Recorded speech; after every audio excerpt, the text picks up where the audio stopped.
স্বাধীন দেশে অনেক বুদ্ধিজীবী ফ্যাসিবাদের পক্ষে কাজ করেছে বলে মন্তব্য করেছেন ঢাকা বিশ্ববিদ্যালয় কেন্দ্রীয় ছাত্র সংসদের ভিপি সাদিক কায়েম। রোববার ১৪ ডিসেম্বর রায়ের বাজার বৌদ্ধভূমি স্মৃতিসৌধে শ্রদ্ধা জানানো শেষে সাংবাদিকদের সঙ্গে আলাপকালে এই মন্তব্য করেন তিনি। সাদিক কায়েম বলেন, বাংলাদেশে থাকতে হলে বাংলাদেশপন্থী হয়েই থাকতে হবে। দিল্লির দাসত্ব থেকে বেরিয়ে এসে বাংলাদেশপন্থী রাজনীতি করতে হবে। তিনি বলেন, স্বাধীন দেশে অনেক বুদ্ধিজীবী ফ্যাসিবাদের পক্ষে কাজ করছে, যা কোনোভাবেই কাম্য নয়।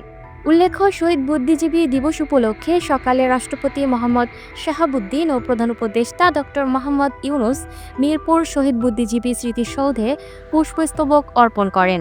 এরপর মুক্তিযুদ্ধ বিষয়ক উপদেষ্টার নেতৃত্বে শহীদ বুদ্ধিজীবী পরিবারের সদস্যরা এবং যুদ্ধাহত ও বীর মুক্তিযোদ্ধারা বুদ্ধিজীবী স্মৃতিসৌধ এবং রায়েরবাজার বৌদ্ধভূমি স্মৃতিসৌধে পুষ্পস্তবক অর্পণ করেন।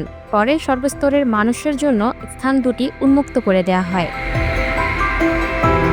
Lucky Akter, up to date news, Dhaka.